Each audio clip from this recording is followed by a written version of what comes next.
ದೆಹಲಿ ಸ್ಫೋಟದ ಬಳಿಕ ಇಡೀ ದೇಶದಾದ್ಯಂತ ಕಟ್ಟೆಚ್ಚರವನ್ನ ವಹಿಸಲಾಗಿದೆ. ಪ್ರಮುಖ ನಗರಗಳಲ್ಲಿ ಈಗ ಕಟ್ಟೆಚ್ಚರವನ್ನ ವಹಿಸಿದ್ದಾರೆ. ಆದರೆ ಬೆಂಗಳೂರಿನಲ್ಲಿ ಕಟ್ಟೆಚ್ಚರವನ್ನು ವಹಿಸಿದ್ದಾರಾ? ಒಂದಷ್ಟು ಪ್ರಮುಖ ಸ್ಥಳಗಳಿದೆ.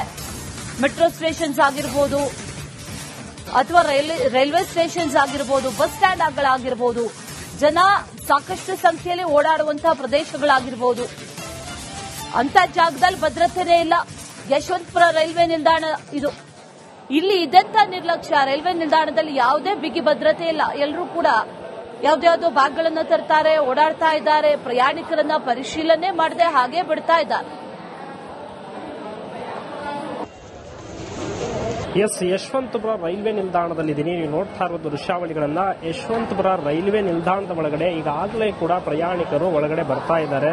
ಎಲ್ಲರ ಕೈಯಲ್ಲೂ ಕೂಡ ಸಾಕಷ್ಟು ಬ್ಯಾಗ್ಗಳಿದೆ. ಇಲ್ಲಿ ನೋಡ್ತಾ ಇರಬಹುದು, ಒಂದು ಎರಡು ಅಲ್ಲ, ಸುಮಾರು ಬ್ಯಾಗ್ಗಳಿದೆ. ಈ ಬ್ಯಾಗ್ ಒಳಗಡೆ ಏನಿದೆ ಏನಿಲ್ಲ ಅನ್ನುವಂತ ಚೆಕಿಂಗ್ ಕೂಡ ಆಗಬೇಕು. ಯಾಕಂದ್ರೆ ದೆಹಲಿಯಲ್ಲಿ ನಿನ್ನೆ ರಾತ್ರಿ ಕಾರ್ನಲ್ಲಿ ಬ್ಲಾಸ್ಟ್ ಆಗಿದೆ. ಹಾಗಾಗಿ ಎಲ್ಲ ಭಾಗದ ಅಂದ್ರೆ ಭಾರತದ ಎಲ್ಲಾ ರಾಜ್ಯಗಳಲ್ಲಿ ಕೂಡ ತುಂಬಾ ಸ್ಟ್ರಿಕ್ಟ್ ಆಗಿ ರೈಲ್ವೆ ಇಲಾಖೆಗಳಲ್ಲಿ ಬಸ್ ನಿಲ್ದಾಣಗಳಲ್ಲಿ ಚೆಕಿಂಗ್ ಆಗ್ತಾ ಇದೆ. ಆದ್ರೆ ಮೆಜೆಸ್ಟಿಕ್ ನಲ್ಲಿ ಬೆಳಗ್ಗೆ ಕೂಡ ಚೆಕಿಂಗ್ ಮಾಡಿದ್ರು. ಆದ್ರೆ ಯಶವಂತಪುರದಲ್ಲಿ ಆ ರೀತಿ ಯಾವುದೇ ರೀತಿಯಾದಂತಹ ಪೊಲೀಸ್ ಬಿಗಿ ಭದ್ರತೆ ಕೂಡ ಇಲ್ಲ. ಯಾವ ಒಂದು ಬ್ಯಾಗ್ ಕೂಡ ಅವರು ಪೊಲೀಸ್ ಇಲಾಖೆಯವರು ಚೆಕ್ ಮಾಡುವಂತ ಗೋಜಿಗೆ ಹೋಗಿಲ್ಲ. ನೀವು ನೋಡ್ತಾ ಇರಬಹುದು ದೃಶ್ಯಾವಳಿಗಳಲ್ಲಿ. ಹೊರಗಡೆಯಿಂದ ಬ್ಯಾಗ್ ಅನ್ನ ತೆಗೆದುಕೊಂಡು ಏನು ಹೋಗ್ತಾ ಇದ್ರು ಜನರು ನೇರವಾಗಿ ರೈಲ್ವೆ ನಿಲ್ದಾಣದ ಒಳಗಡೆ ಹೋಗ್ತಾ ಇದ್ದಾರೆ. ಇದು ಇಲ್ಲಿನ ಪರಿಸ್ಥಿತಿ. ಒಂದು ವೇಳೆ ಈ ಬ್ಯಾಗ್ ಅಲ್ಲಿ ಏನಾದ್ರೂ ಸಾಗಾಟನೆ ಮಾಡಿದ್ರು ಕೂಡ ಇಲ್ಲಿ ಯಾವುದೇ ರೀತಿಯಾದಂತಹ ಚೆಕಿಂಗ್ ಇಲ್ಲ.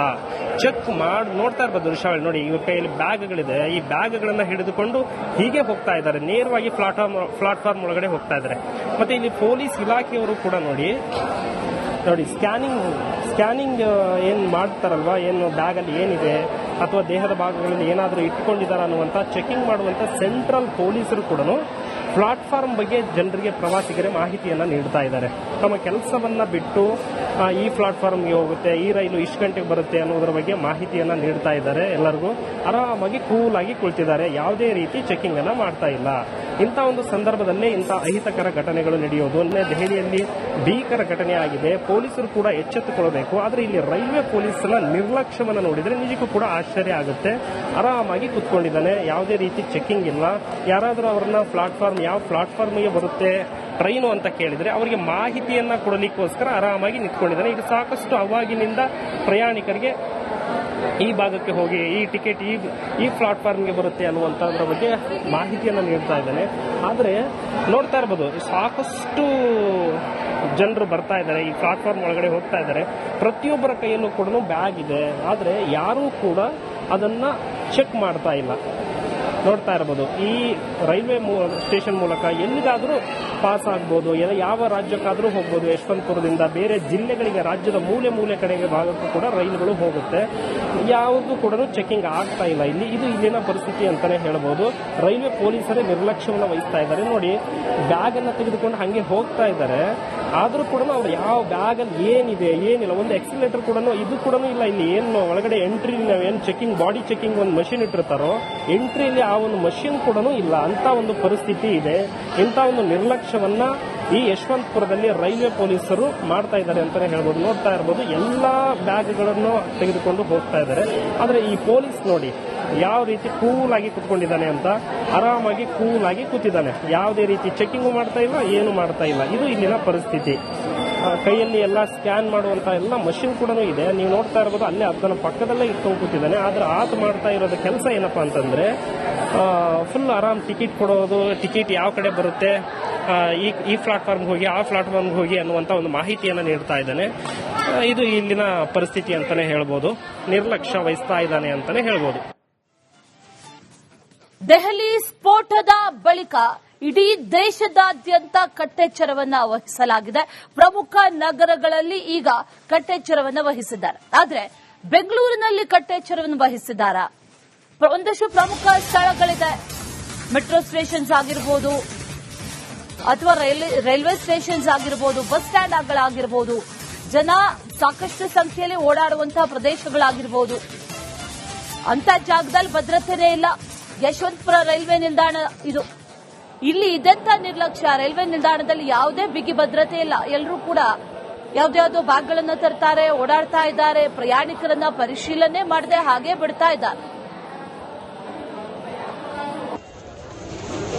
ಯಶವಂತಪುರ ರೈಲ್ವೆ ನಿಲ್ದಾಣದಲ್ಲಿದ್ದೀನಿ. ನೀವು ನೋಡ್ತಾ ಇರೋದು ದೃಶ್ಯಾವಳಿಗಳನ್ನ. ಯಶವಂತಪುರ ರೈಲ್ವೆ ನಿಲ್ದಾಣದ ಒಳಗಡೆ ಈಗಾಗಲೇ ಕೂಡ ಪ್ರಯಾಣಿಕರು ಒಳಗಡೆ ಬರ್ತಾ ಇದ್ದಾರೆ. ಎಲ್ಲರ ಕೈಯಲ್ಲೂ ಕೂಡ ಸಾಕಷ್ಟು ಬ್ಯಾಗ್ಗಳಿದೆ. ಇಲ್ಲಿ ನೋಡ್ತಾ ಇರಬಹುದು, 1-2 ಅಲ್ಲ, ಸುಮಾರು ಬ್ಯಾಗ್ಗಳಿದೆ. ಈ ಬ್ಯಾಗ್ ಒಳಗಡೆ ಏನಿದೆ ಏನಿಲ್ಲ ಅನ್ನುವಂತ ಚೆಕಿಂಗ್ ಕೂಡ ಆಗಬೇಕು. ಯಾಕಂದ್ರೆ ದೆಹಲಿಯಲ್ಲಿ ನಿನ್ನೆ ರಾತ್ರಿ ಕಾರ್ನಲ್ಲಿ ಬ್ಲಾಸ್ಟ್ ಆಗಿದೆ. ಹಾಗಾಗಿ ಎಲ್ಲ ಭಾಗದ ಅಂದ್ರೆ ಭಾರತದ ಎಲ್ಲಾ ರಾಜ್ಯಗಳಲ್ಲಿ ಕೂಡ ತುಂಬಾ ಸ್ಟ್ರಿಕ್ಟ್ ಆಗಿ ರೈಲ್ವೆ ಇಲಾಖೆಗಳಲ್ಲಿ ಬಸ್ ನಿಲ್ದಾಣಗಳಲ್ಲಿ ಚೆಕಿಂಗ್ ಆಗ್ತಾ ಇದೆ. ಆದ್ರೆ ಮೆಜೆಸ್ಟಿಕ್ ನಲ್ಲಿ ಬೆಳಗ್ಗೆ ಕೂಡ ಚೆಕಿಂಗ್ ಮಾಡಿದ್ರು. ಆದ್ರೆ ಯಶವಂತಪುರದಲ್ಲಿ ಆ ರೀತಿ ಯಾವುದೇ ರೀತಿಯಾದಂತಹ ಪೊಲೀಸ್ ಬಿಗಿ ಭದ್ರತೆ ಕೂಡ ಇಲ್ಲ. ಯಾವ ಒಂದು ಬ್ಯಾಗ್ ಕೂಡ ಅವರು ಪೊಲೀಸ್ ಇಲಾಖೆಯವರು ಚೆಕ್ ಮಾಡುವಂತ ಗೋಜಿಗೆ ಹೋಗಿಲ್ಲ. ನೀವು ನೋಡ್ತಾ ಇರಬಹುದು ದೃಶ್ಯಾವಳಿಗಳಲ್ಲಿ. ಹೊರಗಡೆಯಿಂದ ಬ್ಯಾಗ್ ಅನ್ನ ತೆಗೆದುಕೊಂಡು ಏನು ಹೋಗ್ತಾ ಇದ್ರು ಜನರು ನೇರವಾಗಿ ರೈಲ್ವೆ ನಿಲ್ದಾಣದ ಒಳಗಡೆ ಹೋಗ್ತಾ ಇದ್ದಾರೆ. ಇದು ಇಲ್ಲಿನ ಪರಿಸ್ಥಿತಿ. ಒಂದು ವೇಳೆ ಈ ಬ್ಯಾಗ್ ಅಲ್ಲಿ ಏನಾದ್ರೂ ಸಾಗಾಟನೆ ಮಾಡಿದ್ರು ಕೂಡ ಇಲ್ಲಿ ಯಾವುದೇ ರೀತಿಯಾದಂತ ಚೆಕಿಂಗ್ ಇಲ್ಲ. ಚೆಕ್ ಮಾಡಿ ನೋಡ್ತಾ ಇರ್ಬೋದು ದೃಶ್ಯಾವಳಿ ನೋಡಿ. ಇವ್ರ ಕೈಯಲ್ಲಿ ಬ್ಯಾಗ್ಗಳಿದೆ. ಈ ಬ್ಯಾಗ್ಗಳನ್ನ ಹಿಡಿದುಕೊಂಡು ಹೀಗೆ ಹೋಗ್ತಾ ಇದ್ದಾರೆ. ನೇರವಾಗಿ ಪ್ಲಾಟ್ಫಾರ್ಮ್ ಒಳಗಡೆ ಹೋಗ್ತಾ ಇದ್ದಾರೆ. ಮತ್ತೆ ಇಲ್ಲಿ ಪೊಲೀಸ್ ಇಲಾಖೆಯವರು ಕೂಡ ನೋಡಿ ಸ್ಕ್ಯಾನಿಂಗ್ ಏನ್ ಮಾಡ್ತಾರಲ್ವಾ, ಏನು ಬ್ಯಾಗ್ ಅಲ್ಲಿ ಏನಿದೆ ಅಥವಾ ದೇಹದ ಭಾಗಗಳಲ್ಲಿ ಏನಾದರೂ ಇಟ್ಕೊಂಡಿದ್ದಾರೆ ಅನ್ನುವಂತ ಚೆಕಿಂಗ್ ಮಾಡುವಂತ ಸೆಂಟ್ರಲ್ ಪೊಲೀಸರು ಕೂಡ ಪ್ಲಾಟ್ಫಾರ್ಮ್ ಬಗ್ಗೆ ಜನರಿಗೆ, ಪ್ರವಾಸಿಗರಿಗೆ ಮಾಹಿತಿಯನ್ನ ನೀಡ್ತಾ ಇದ್ದಾರೆ. ತಮ್ಮ ಕೆಲಸವನ್ನ ಬಿಟ್ಟು ಈ ಪ್ಲಾಟ್ಫಾರ್ಮ್ಗೆ ಹೋಗುತ್ತೆ, ಈ ರೈಲು ಇಷ್ಟು ಗಂಟೆಗೆ ಬರುತ್ತೆ ಅನ್ನೋದರ ಬಗ್ಗೆ ಮಾಹಿತಿಯನ್ನ ನೀಡ್ತಾ ಇದ್ದಾರೆ. ಎಲ್ಲರಿಗೂ ಆರಾಮಾಗಿ ಕೂಲ್ ಆಗಿ ಕುಳಿತಿದ್ದಾರೆ. ಯಾವುದೇ ರೀತಿ ಚೆಕಿಂಗ್ ಅನ್ನ ಮಾಡ್ತಾ ಇಲ್ಲ. ಇಂಥ ಒಂದು ಸಂದರ್ಭದಲ್ಲೇ ಇಂಥ ಅಹಿತಕರ ಘಟನೆಗಳು ನಡೆಯೋದು. ದೆಹಲಿಯಲ್ಲಿ ಭೀಕರ ಘಟನೆ ಆಗಿದೆ. ಪೊಲೀಸರು ಕೂಡ ಎಚ್ಚೆತ್ತುಕೊಳ್ಳಬೇಕು. ಆದ್ರೆ ಇಲ್ಲಿ ರೈಲ್ವೆ ಪೊಲೀಸರ ನಿರ್ಲಕ್ಷ್ಯವನ್ನು ನೋಡಿದ್ರೆ ನಿಜಕ್ಕೂ ಕೂಡ ಆಶ್ಚರ್ಯ ಆಗುತ್ತೆ. ಆರಾಮಾಗಿ ಕುತ್ಕೊಂಡಿದ್ದಾನೆ, ಯಾವುದೇ ರೀತಿ ಚೆಕಿಂಗ್ ಇಲ್ಲ. ಯಾರಾದರೂ ಅವರನ್ನ ಯಾವ ಪ್ಲಾಟ್ಫಾರ್ಮ್ಗೆ ಬರುತ್ತೆ ಟ್ರೈನು ಅಂತ ಕೇಳಿದ್ರೆ ಅವರಿಗೆ ಮಾಹಿತಿಯನ್ನ ಕೊಡಲಿಕ್ಕೋಸ್ಕರ ಆರಾಮಾಗಿ ನಿಂತ್ಕೊಂಡಿದ್ದಾನೆ. ಈಗ ಸಾಕಷ್ಟು ಅವಾಗಿನಿಂದ ಪ್ರಯಾಣಿಕರಿಗೆ ಈ ಭಾಗಕ್ಕೆ ಹೋಗಿ ಈ ಟಿಕೆಟ್ ಈ ಪ್ಲಾಟ್ಫಾರ್ಮ್ಗೆ ಬರುತ್ತೆ ಅನ್ನುವಂಥದ್ರ ಬಗ್ಗೆ ಮಾಹಿತಿಯನ್ನ ನೀಡ್ತಾ ಇದ್ದಾನೆ. ಆದ್ರೆ ನೋಡ್ತಾ ಇರಬಹುದು ಸಾಕಷ್ಟು ಜನರು ಬರ್ತಾ ಇದ್ದಾರೆ, ಈ ಪ್ಲಾಟ್ಫಾರ್ಮ್ ಒಳಗಡೆ ಹೋಗ್ತಾ ಇದ್ದಾರೆ. ಪ್ರತಿಯೊಬ್ಬರ ಕೈಯಲ್ಲೂ ಕೂಡ ಬ್ಯಾಗ್ ಇದೆ. ಆದ್ರೆ ಯಾರೂ ಕೂಡ ಅದನ್ನ ಚೆಕ್ ಮಾಡ್ತಾ ಇಲ್ಲ. ನೋಡ್ತಾ ಇರಬಹುದು ಈ ರೈಲ್ವೆ ಸ್ಟೇಷನ್ ಮೂಲಕ ಎಲ್ಲಿಗಾದ್ರೂ ಪಾಸ್ ಆಗ್ಬೋದು, ಯಾವ ರಾಜ್ಯಕ್ಕಾದ್ರೂ ಹೋಗ್ಬೋದು. ಯಶವಂತಪುರದಿಂದ ಬೇರೆ ಜಿಲ್ಲೆಗಳಿಗೆ, ರಾಜ್ಯದ ಮೂಲೆ ಕಡೆಗೆ ಭಾಗಕ್ಕೂ ಕೂಡ ರೈಲುಗಳು ಹೋಗುತ್ತೆ. ಯಾವುದು ಕೂಡ ಚೆಕಿಂಗ್ ಆಗ್ತಾ ಇಲ್ಲ ಇಲ್ಲಿ. ಇದು ಇಲ್ಲಿನ ಪರಿಸ್ಥಿತಿ ಅಂತಾನೆ ಹೇಳಬಹುದು. ರೈಲ್ವೆ ಪೊಲೀಸರೇ ನಿರ್ಲಕ್ಷ್ಯವನ್ನು ವಹಿಸ್ತಾ ಇದ್ದಾರೆ. ನೋಡಿ, ಬ್ಯಾಗ್ ಅನ್ನ ತೆಗೆದುಕೊಂಡು ಹಂಗೆ ಹೋಗ್ತಾ ಇದ್ದಾರೆ. ಆದ್ರೂ ಕೂಡ ಅವ್ರು ಯಾವ ಬ್ಯಾಗ್ ಅಲ್ಲಿ ಏನಿದೆ ಏನಿಲ್ಲ, ಒಂದು ಎಕ್ಸಿಲೇಟರ್ ಕೂಡ ಇದು ಕೂಡ ಇಲ್ಲ. ಇಲ್ಲಿ ಏನು ಒಳಗಡೆ ಎಂಟ್ರಿ ಏನ್ ಚೆಕಿಂಗ್, ಬಾಡಿ ಚೆಕಿಂಗ್ ಒಂದು ಮಷಿನ್ ಇಟ್ಟಿರ್ತಾರೋ, ಎಂಟ್ರಿಯಲ್ಲಿ ಆ ಒಂದು ಮಷಿನ್ ಕೂಡ ಇಲ್ಲ. ಅಂತ ಒಂದು ಪರಿಸ್ಥಿತಿ ಇದೆ. ಇಂಥ ಒಂದು ನಿರ್ಲಕ್ಷ್ಯವನ್ನ ಈ ಯಶವಂತಪುರದಲ್ಲಿ ರೈಲ್ವೆ ಪೊಲೀಸರು ಮಾಡ್ತಾ ಇದ್ದಾರೆ ಅಂತಾನೆ ಹೇಳ್ಬೋದು. ನೋಡ್ತಾ ಇರಬಹುದು ಎಲ್ಲಾ ಬ್ಯಾಗ್ಗಳನ್ನು ತೆಗೆದುಕೊಂಡು ಹೋಗ್ತಾ ಇದ್ದಾರೆ. ಆದ್ರೆ ಈ ಪೊಲೀಸ್ ನೋಡಿ ಯಾವ ರೀತಿ ಕೂಲ್ ಆಗಿ ಕುತ್ಕೊಂಡಿದ್ದಾನೆ ಅಂತ. ಆರಾಮಾಗಿ ಕೂಲ್ ಆಗಿ ಕೂತಿದ್ದಾನೆ. ಯಾವುದೇ ರೀತಿ ಚೆಕಿಂಗ್ ಮಾಡ್ತಾ ಇಲ್ಲ, ಏನು ಮಾಡ್ತಾ ಇಲ್ಲ. ಇದು ಇಲ್ಲಿನ ಪರಿಸ್ಥಿತಿ. ಕೈಯಲ್ಲಿ ಎಲ್ಲ ಸ್ಕ್ಯಾನ್ ಮಾಡುವಂತ ಎಲ್ಲ ಮಷಿನ್ ಕೂಡ ಇದೆ. ನೀವು ನೋಡ್ತಾ ಇರಬಹುದು ಅಲ್ಲೇ ಅದನ್ನ ಪಕ್ಕದಲ್ಲೇ ಇಟ್ಕೊಂಡು ಕೂತಿದ್ದಾನೆ. ಆದ್ರೆ ಆತ ಮಾಡ್ತಾ ಇರೋದು ಕೆಲಸ ಏನಪ್ಪಾ ಅಂತಂದ್ರೆ ಫುಲ್ ಆರಾಮ್ ಟಿಕೆಟ್ ಕೊಡೋದು, ಟಿಕೆಟ್ ಯಾವ ಕಡೆ ಬರುತ್ತೆ, ಈ ಪ್ಲಾಟ್ಫಾರ್ಮ್ಗೆ ಹೋಗಿ ಆ ಪ್ಲಾಟ್ಫಾರ್ಮ್ಗೆ ಹೋಗಿ ಅನ್ನುವಂತ ಒಂದು ಮಾಹಿತಿಯನ್ನ ನೀಡ್ತಾ ಇದ್ದಾನೆ. ಇದು ಇಲ್ಲಿನ ಪರಿಸ್ಥಿತಿ ಅಂತಾನೆ ಹೇಳ್ಬೋದು. ನಿರ್ಲಕ್ಷ್ಯ ವಹಿಸ್ತಾ ಇದ್ದಾನೆ ಅಂತಾನೆ ಹೇಳ್ಬೋದು.